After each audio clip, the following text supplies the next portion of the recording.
Yang menghalalkan kepiting itu mengharamkan yuyu. Tahu yuyu yang kecil di sawah ya. Tak tanya, kenapa yuyu halal? Karena amfibi Gus, bisa hidup di dua alam. Memangnya kepiting enggak? Oh beda. Ternyata beda maksudnya. Eman Gus kalau haram. Eman kan, kalau yuyu haram kan nggak ngefek kan, kecil. Ini mufti kok. Oh udah kadang halal, udah kadang makan selama ini. Iya selama ini udah kadang makan itu.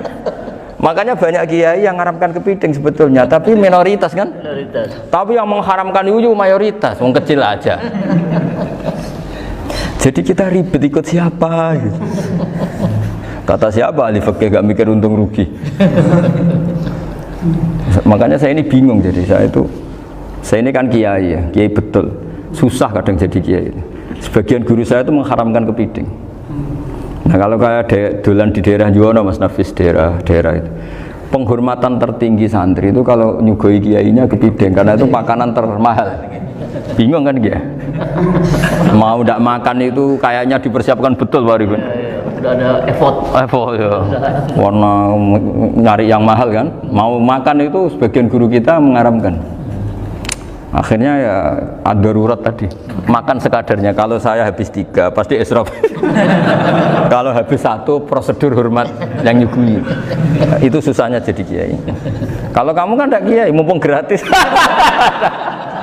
Enaknya gak jadi kiai kan itu Mas. Pertimbangannya mumpung gratis. Sudah gitu masih mun dibutuh mawon, makai dibutuh mawon. Oh, digawa tenan.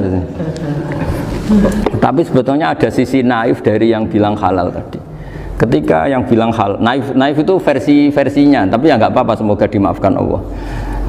Naifnya tadi, tapi saya tidak tapi itu masalah khilafiyah ya. Semoga yang mengatakan halal juga benar, karena punya perhitungan iman tadi. Tapi yang bilang halal itu tak tanya, yuyu itu halal apa haram? Lucunya jawab haram semua. Yuyu bahasa Indonesia nggak ada kayaknya. Nggak tahu juga saya apa. Yang penting paham tapi yuyu, yang kecil itu. Itu kalau diharamkan nggak ada yang protes ya? Nggak ada. Tapi kalau kepiting?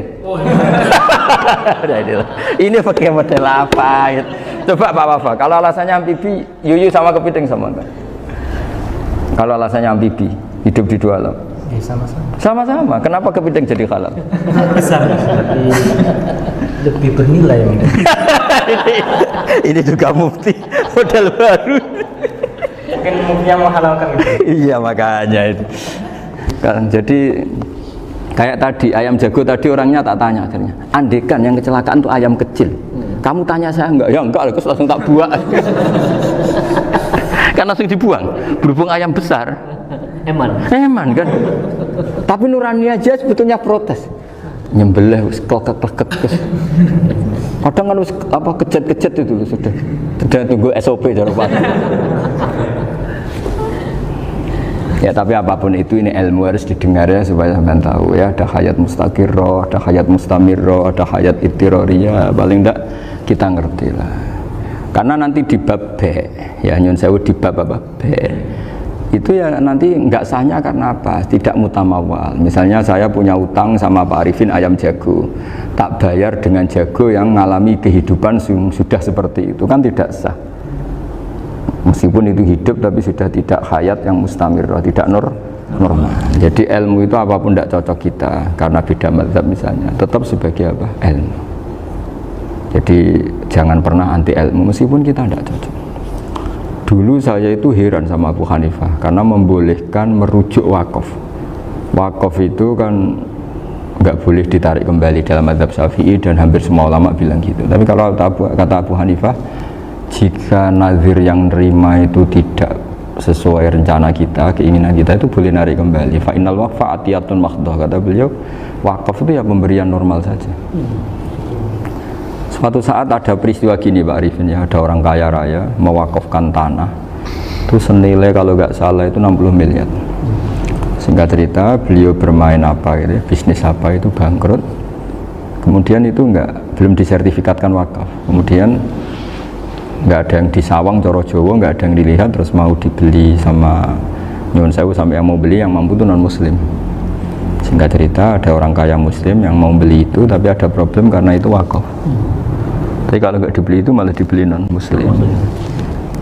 Tanya saya, akhirnya saya jawab nggak apa-apa, dibeli saja, ngikuti mazhab Abu Hanifah. Karena kalau mazhab Syafi'i itu nggak sah semua pembeliannya. Tapi apa artinya mazhab kalau kita berpikir nggak sah, tapi yang jual melakukan? Nah itu yang nggak dipikirkan oleh orang-orang fikih yang di Menara Gading.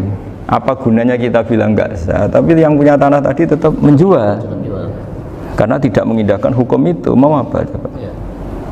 Makanya saya bilang bagi tentang Gus itu nggak ada kaulnya dalam mazhab Syafi'i. Saya bilang kamu mengharamkan itu tidak ada gunanya, karena itu tetap dilakukan. Jadi kita pertimbangannya ndak itu, daripada dikuasai situ mendingan kita. Betul. Nah itu sisi-sisi fikih. Makanya ini kita ngaji fikih ndak segampang itu memberi fatwa, karena pertimbangannya banyak, Pak. Tidak hitam putih. Ndak hitam putih gitu maksud saya, ini cerita. Jadi nanti kamu ngerti. Jadi mau apa coba? Itu kan ibarat gini. Hukumnya kita ngajar perempuan itu masalah sebetulnya secara, karena itu ajnabiyah. Tapi fikih mentoleransi li ajli ta'lim, karena untuk belajar gak apa-apa. Kalau sudah jadi fakta itu ribet. Dia maunya belajar sama kamu, dan sekali kamu tidak mau belajar ke yang lain yang potensi menyesatkan. Jadi fikihnya bukan masalah nazar lagi, sudah penyelamatan. Ribet kan kalau sudah begitu. Saya punya kenangan yang menurut saya itu harus jadi trauma. Siapapun harus jadi trauma. Ini cerita sedikit. Ini masih ngaji fikih, pertimbangan. Ada orang itu sangat khusyuk, Pak Arifin. Sangat khusyuknya di rumahnya Pak Wafa itu nggak ada TV, nggak ada motor, nggak ada apa saja. Ketika anaknya berkembang agak dewasa, itu pertama naik motor itu ya utang jasa sama kawan-kawannya. Pertama dia ngelihat nikmati TV ya dari kawan-kawannya. Corong Jawa, mbek tanggane lah. Padahal orang tuanya ini protektif justru karena banyak tangganya sing ndak pati Islami lah. Ya mereka orang Islam tapi ya nggak sholat, nggak apa. Singkat cerita orang tuanya ini datang ke rumah saya nangis, Mari. Nangis Gus, sekarang saya ikrar bahwa mazhab Abah jenengan Kiai Nur Salim, bapak saya itu, mazhab jenengan itu lebih hebat timbang mazhab kula. Nangis dia. Dulu saya itu agak menyalahkan Kiai Nur Salim jenengan karena longgar di rumah ada TV, ada motor. Terus dia cerita. Nah karena anaknya ini pertama bisa naik motor, untuk anak ABG ini kan jasa yang luar biasa. Karena dia butuh sekali bisa naik motor, dipinjemin. Akhirnya walhasil anaknya ini yang saya merantau ke Jakarta kemana, akhirnya lam yusolli wa lam yasum. Padahal anaknya ya kiai kampung. Terus tak ceritain. Terus akhirnya dia tanya, kenapa sih Gus jenengan sama Abah kok longgar gitu sama anak? Terus tak ceritani gini Pak Arifin, menurut ilmu al-insan abdul ihsan, manusia itu budaknya kebaikan. Karena utang jasanya sama anak ini, ya dia akan ainut anak ini. Sementara kenangannya mbak jenengan mbok amui. Tidak boleh. Dia baru ngakui ya Gus saya itu nyun sewu hanya khusyuk tapi kurang ilmu. Tadi dia hanya berdasar khusyuk. Bocah kok main delok TV kan pikirannya hanya gitu. Ini cerita ilmu, saya bukan menjustifikasi manapun, ini kan cerita ilmu Pak Arifin ya. Jadi semuanya itu ada hitung-hitungannya. Coba kalau kita terlalu stakung be anak pertama naik motor jasanya orang nggak sholat ya, pertama roh TV jasanya orang nggak sholat. Coba terikatnya anak ini sama kita apa sama orang itu? Sama orang itu. Bayangkan kalau umur ABG, kalau umur sak pari pun Pak Wafa ini nafsu astagfirullah kan. Gue cok tua nome ya orang. Gaya tok, bareng tua udah khusus gue gaya tok. Aslinya nome bodoh. Ya saya sama semua. Cuma saya akan lebih jujur dari biasa. Jadi orang itu harus ngitung gitu. Itu kenapa Mbah Mun tuh kiai alim alama. Setahu saya dalamnya ada TV. Putra-putra ini lihat TV. Meskipun kita tidak mungkiri negatifnya TV, kita nggak mungkiri Pak Arifin ya. Tapi tadi ketika anak-anak ABG itu pertama lihat TV jasanya tonggone. Kalau kebetulan tanggane wong soleh nggak masalah ya. Kalau enggak, itu nangis ke rumah saya itu ya. Nyesel dia. Tapi saya bilang gini, ini jenengan tiang soleh, mesti anak jenengan suatu saat kembali. Coba pola jenengan harus rubah. Ini hebatnya Nabi. Ketika Sayyidah Aisyah masih kecil, minta diperlihatkan li'bul habasyah. Itu ya diturutin kan masyhur itu. Kayak apa Nabi? Karena kalau nggak diturutin, pasti Sayyidah Aisyah akan ngidolakan mainan yang lain yang di luaran sana malah. Itu karena Nabi punya kearifan tadi. Jadi ini kan ilmu, lagi-lagi ilmu. Jadi yang Semua itu harus dibaca dengan ilmu. Makanya kata Nabi, ad-dunya mal'unatun mal'unun fiha illa dzikrawah wa ma'alalahu au aliman au muta'alliman. Karena dunia ini hanya bisa dibaca dengan ilmu. Yang diridai Allah maksud saya hanya bisa. Saya itu banyak kenal menteri, kenal pejabat. Tapi saya tidak pernah melihat itu sebagai pejabat. Melihatnya itu orang yang ingin belajar agama. Karena sekali salah melihat, yang hidup itu tamaknya Pak Arifin. Yang hidup kan tamaknya. Saya kenal orang kaya kok melihat kaya, yang hidup itu tamaknya, ingin dapat ini, dapat. Tapi kalau melihat itu sebagai hamba Allah yang ingin belajar, insya Allah kita selamat dari tamak. Meskipun kita ya manusia tidak sempurna. Setidaknya ketika dia lomo atau tidak lomo, nyalami template apa tidak ngefek, karena kita melihat ini mau belajar. Tapi kalau kamu didorong tamak, katanya orang kaya ternyata nggak tahu haknya kiai, ribet kan? Ribet. Ya kalau kamu punya santri cantik ya lihat itu sebagai santri kamu. Jangan melihat ini mau nggak sama saya, kalau enggak ya wah ya ribet kalau gitu. Ini anak-anak muda harus dilatih ikhlas, bahaya ini santri-santri sampean kalau nggak dilatih ikhlas ini bahaya. Karena ini belum punya penggemar pejabat, paling ya anak-anak yang ya tadi ABG. Jadi lah Sarah kembali lagi Sarah itu membicarakan itu detail. Jadi ya makanya kenapa orang mati yang lahir langsung meninggal itu nggak wajib disolati. Alasannya di fikih ya lucu, karena dikatakan sholat mayit di mana-mana mayit itu sabakohu hayatun.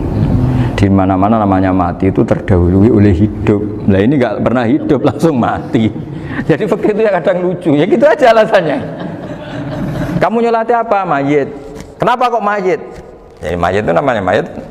Orang mati. Orang mati.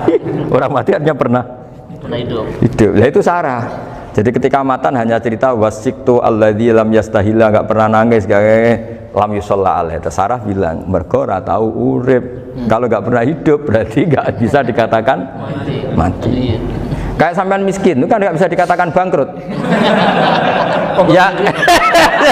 ya miskin aja gitu loh. Kan gitu ya. Karena nggak pernah kaya. Kayak Mas Nafis nggak bisa dikatakan, oh itu Qurannya lupa gimana? Nggak pernah hafal. Jadi yang dikatakan lupa itu pernah hafal. Nggak lupa nggak apa, Gus Qurannya lupa, gaya nggak pernah hafal kok bilang apa? Lupa gitu. Nggak boleh Pak Wafa bilang saya ini bangkrut apa? Nggak pernah kaya kok bangkrut kan? Jadi semua itu ada aturannya itu.